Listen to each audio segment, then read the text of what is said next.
ओम नमः शिवाय। ओम उमा पार्वती पतये नमः। ओम उमा महेश्वराय नमः। प्रिय भक्तजनों, आप सभी का दिन शुभ और मंगलमय हो। आज की इस वीडियो में आप सुनेंगे श्रावण महात्म्य 27वां अध्याय, जिसमें आपको कर्क संक्रांति और सिंह संक्रांति में किए जाने वाले कार्य के बारे में बताया जाएगा। तो इस अध्याय को पूरा श्रद्धा भाव और भक्ति भाव और प्रसन्नचित मन के साथ पूरा अवश्य सुनें और कमेंट बॉक्स में हर हर महादेव का जयकारा अवश्य लगाएं। और आप किस जगह के रहने वाले हैं और कहाँ से ये वीडियो आप सुन रहे हैं, तो वो भी आप कमेंट बॉक्स में अवश्य लिखें। तो प्रेम से बोलिए हर हर महादेव। ईश्वर बोले, हे सनत कुमार, श्रावण मास में कर्क संक्रांति तथा सिंह संक्रांति आने पर उस समय जो कृत्य किए जाते हैं उन्हें भी मैं आपसे कहता हूँ। कर्क संक्रांति तथा सिंह संक्रांति के बीच की अवधि में सभी नदियाँ रजस्वला रहती हैं, अतः समुद्रगामिनी नदियों को छोड़कर उन सभी में स्नान नहीं करना चाहिए। कुछ ऋषियों ने यह कहा है कि अगस्त्य के उदय पर्यंत ही वे रजस्वला रहती हैं। जब तक दक्षिण दिशा के आभूषण स्वरूप अगस्त्य आदि नहीं होते, तब तक वे नदियां रजस्वला रहती हैं और अल्प जल वाली कही जाती हैं। जो नदियां पृथ्वी पर ग्रीष्म ऋतु में सूख जाती हैं, वर्षा काल में जब तक 10 दिन न बीत जाए तब तक उसमें स्नान नहीं करना चाहिए। जिन नदियों की गति स्वतः 8000 धनुष तक नहीं हो सकती, तब तक वे नदी शब्द की संज्ञा वाली नहीं होती, अपितु वे गर्त कही जाती हैं। कर्क संक्रांति के प्रारंभ में 3 दिन तक महानदियां रजस्वला रहती हैं। वे स्त्रियों की भांति चौथे दिन शुद्ध हो जाती हैं। हे मुने, अब मैं महानदियों को बताऊंगा, आप सावधान होकर सुनिए। गोदावरी, भीमरथी, तुंगभद्रा, बैनिका, तापी, पयोष्णी, ये 6 नदियां विदर्भ के दक्षिण में कही गई हैं। भागीरथी, नर्मदा, यमुना, सरस्वती, विशोका, बितस्ता, ये 6 नदियां विंध्य के उत्तर में कही गई हैं। ये 12 नदियां देवर्षि क्षेत्र के उत्पन्न हुई हैं। हे मुने, देविका, कावेरी, बंजरा, कृष्णा, ये महानदियां कर्क संक्रमण के प्रारंभ में 1 दिन तक रजस्वला रहती हैं। गौतमी नामक नदी कर्क संक्रमण होने पर 3 दिनों तक रजस्वला रहती है। चंद्रभागा, सती, सिंधु, सरयू, नर्मदा, गंगा, यमुना, प्लक्ष, जाला, सरस्वती, ये जो नाद संज्ञा वाली नदियां हैं, वे रजोदोष से युक्त नहीं होती हैं। शोण, सिंधु, हिरण्य, कोकिल, आहित, घरघर और शतदू, ये 7 नदी पवित्र कहे गए हैं। धर्म द्रव्यमयी गंगा, पवित्र यमुना और सरस्वती, ये नदियां गुप्त रजोदोष वाली होती हैं, अतः ये सभी अवस्थाओं में निर्मल रहती हैं। जल का यह रजोदोष नदी तट पर रहने वालों को नहीं होता है। रजोधर्म से दूषित जल भी गंगा जल से पवित्र हो जाता है। प्रसवावस्था वाली बकरियां, गाय, भैंसे व स्त्रियां और भूमि पर वृष्टि के प्रारंभ का जल, ये 10 रात व्यतीत होने पर शुद्ध हो जाते हैं। कुएं तथा बावली के अभाव में अन्य नदियों का जल अमृत होता है। रजोधर्म से दूषित काल में भी ग्रामभोग नदी दोषमय नहीं होती है। दूसरे के द्वारा भरवाए गए जल में रजोदोष नहीं होता। उपाकर्म में, उत्सर्ग कृत्य में, प्रातः काल के स्नान में, विपत्तियों में, सूर्य ग्रहण काल में तथा चंद्र ग्रहण काल में रजोदोष नहीं होता है। हे सनत कुमार, अब मैं सिंह संक्रांति में गो प्रसव के विषय में कहूँगा। सिंह राशि में सूर्य के संक्रमण होने पर यदि गो प्रसव होता है, तब जिनकी गाय प्रसव करती है उसकी मृत्यु 6 महीनों में हो जाती है। मैं इसकी भांति भी बताऊंगा जिससे सुख प्राप्त होता है। प्रसव करने वाले उस गाय को उसी क्षण ब्राह्मण को दे देना चाहिए। उसके बाद घृत मिश्रित काली सरसों से होम करना चाहिए। इसके बाद व्याधियों से घृत में सिक तिलों की 1000 आहुतियाँ डालनी चाहिए। उपवास रखकर विप्र को प्रयत्न पूर्वक दक्षिणा देनी चाहिए। सिंह राशि में सूर्य के प्रवेश करने पर जब गोष्ठ में गौ प्रसव होता है तब कोई अनिष्ट अवश्य होता है, अतः उसकी शांति के लिए शांति कर्म अनुष्ठान करना चाहिए। अस्य वाम इस सूक्त से तथा तदुष्णो इस मंत्र से तिल तथा घृत से 108 आहुतियां देनी चाहिए और मृत्युंजय मंत्र से 10,000 आहुतियां डालनी चाहिए। उसके बाद शीर्ष सूक्त से अथवा शांति सूक्त से स्नान करना चाहिए। इस प्रकार किए गए विधान से कभी भी भय नहीं होता। इस प्रकार यदि श्रावण मास में घोड़ी दिन में प्रसव करे तो इसके लिए भी शांति कर्म करना चाहिए। उसके बाद दोष नष्ट हो जाता है। हे सनत कुमार, अब मैं कर्क संक्रांति में, सिंह संक्रांति में तथा श्रावण मास में किए जाने वाले भद्रप्रद दान का वर्णन करूंगा। सूर्य के कर्क राशि में स्थित होने पर घृत धेनु का दान तथा सिंह राशि में स्थित होने पर सुवर्ण सहित छत्र का दान श्रेष्ठ कहा जाता है तथा श्रावण मास में दान अति श्रेष्ठ फल देने वाला कहा गया है। भगवान श्रीधर की प्रसन्नता के लिए श्रावण मास में घृत कुंभ, घृत धेनु तथा फल विद्वान ब्राह्मण को प्रदान करना चाहिए। मेरी प्रसन्नता के लिए श्रावण मास में किए गए दान अन्य मासों के दानों की अपेक्षा अधिक अक्षय फल देने वाले होते हैं। 12 महीने में इसके समान अन्य मास मुझको प्रिय नहीं है। जब श्रावण मास आने को होता है तब मैं उसकी प्रतीक्षा करता हूँ। जो मनुष्य इस मास में व्रत करता है वह मुझे परम प्रिय होता है, क्योंकि चंद्रमा ब्राह्मणों के राजा है और सूर्य सभी के प्रत्यक्ष देवता है। ये दोनों मेरे नेत्र हैं। कर्क तथा सिंह की दोनों संक्रांतियों जिस मास में पड़े उससे बढ़कर किसका महात्म्य होगा।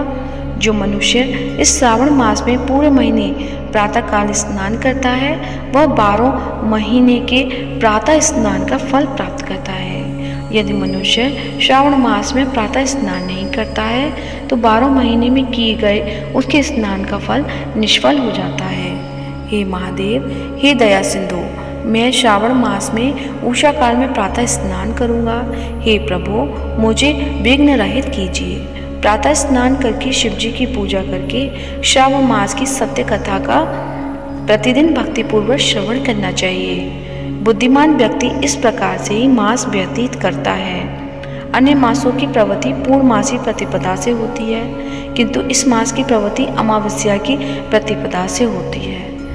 श्रावण मास की कथा के महात्म्य का वर्णन भला कौन कर सकता है। इस मास में व्रत, स्नान, कथा, श्रवण आदि से जो 7 प्रकार की विंध्या स्त्री होती है वह भी सुंदर पुत्र प्राप्त करती है। विद्या चाहने वाला विद्या प्राप्त करता है, बल की कामना चाहने वाला बल मिल जाता है, रोगी आरोग्य प्राप्त करता है, बंधन में पड़ा हुआ व्यक्ति बंधन से छूट जाता है, धन का अभिलाषी धन को पा लेता है, धर्म के प्रति मनुष्य का अनुराग हो जाता है तथा पत्नी की कामना करने वाला उत्तम पत्नी पाता है। हे मानद, अधिक कहने से क्या प्रयोजन। मनुष्य जो चाहता है उसको पा लेता है और मृत्यु के बाद मेरे लोक को पाकर मेरे सानिध्य में आनंद प्राप्त करता है। कथा सुनाने के बाद वस्त्र, आभूषण आदि से कथावाचक की विधिवत पूजा करनी चाहिए। जिसने वाचक को संतुष्ट कर दिया उसने मानो मुझ शिव को प्रसन्न कर दिया।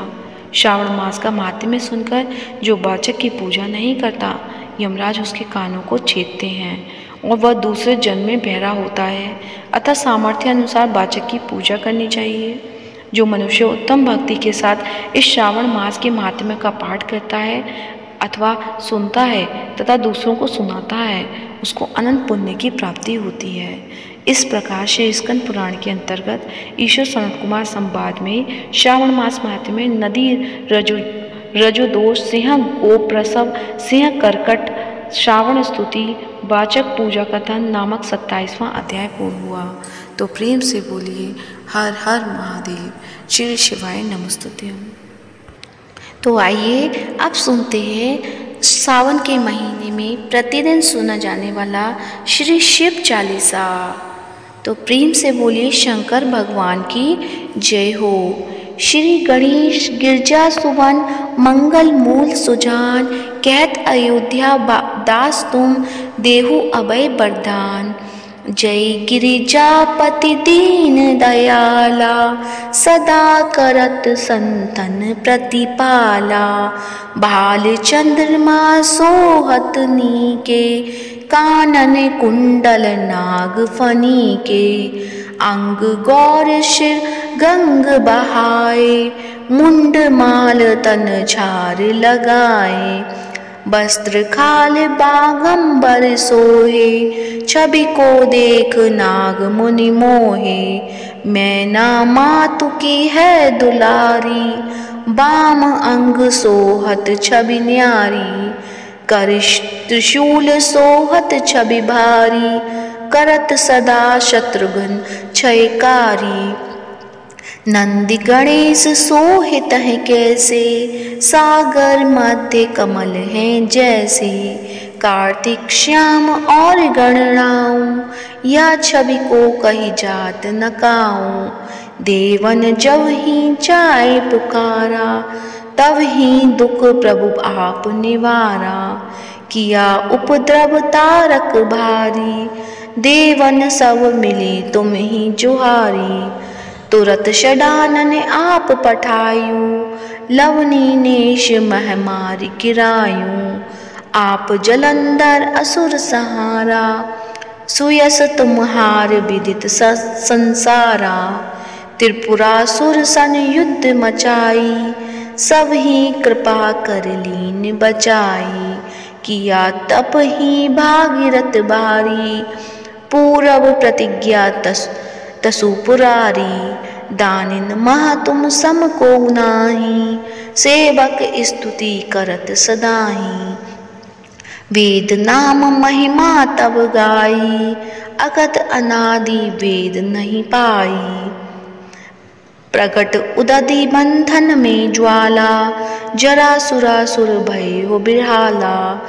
कीन दया तह करी सहाई, नीलकंठ तव नाम कहाई। पूजन रामचंद्र जब कीना, जीत के लंक विभीषण दीना। सहस कमल में हो रहे धारी, कीना परीक्षा तब ही पुरारी। एक कमल प्रभु राख्यूं जोई, कमल नयन पूजन चह सोई। कठिन भक्ति देखी प्रभु शंकर, भय प्रसन्न दिए इच्छित वर। जय जय जय अनंत अविनाशी, करत कृपा सबके घटवासी। दुष्ट सकल नित मोहि सतावे, भ्रमत रहे मोहि चैन न आवे। त्राहि त्राहि मैं नाथ पुकारो, यही अवसर मोहि आन उबारो। ले त्रिशूल शत्रुघ्न को मारो, संकट से मोहि आन उपारो।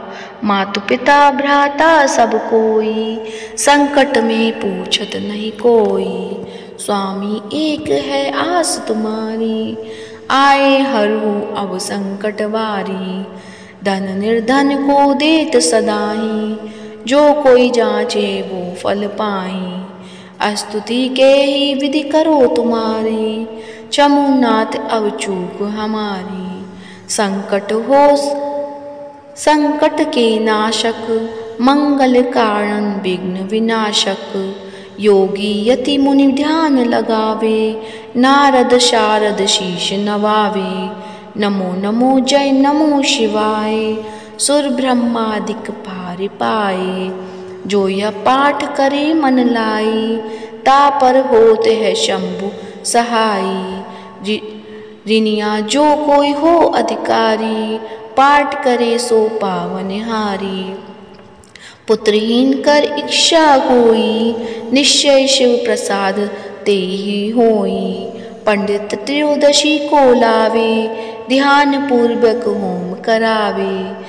त्रयोदशी व्रत करे हमेशा, तन नहीं ताके रहे कलेशा। धूप दीप नैवेद्य चढ़ावे, शंकर सम्मुख पाठ सुनावे। जन्म जन्म के पाप नसावे, अंतवास शिवपुर में पावे। कहे अयोध्या आस तुम्हारी, जानी सकल दुख हरहु हमारी। नित नेम कर पाठ प्रातः ही, पाठ करूं चालीसा। तुम मेरी मनोकामना पूर्ण करो जगदीश।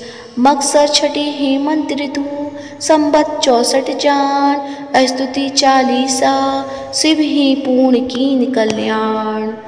तो प्रेम से बोलिए हर हर महादेव। उम्मीद करती हूँ आज की कथा अच्छी लगी होगी। कथा अच्छी लगी है तो वीडियो को लाइक करें, शेयर करें और कमेंट में हर हर महादेव अवश्य लिखें और इस वीडियो को ज़्यादा से ज़्यादा शिव भक्तों को फॉरवर्ड करें। धन्यवाद। जय जय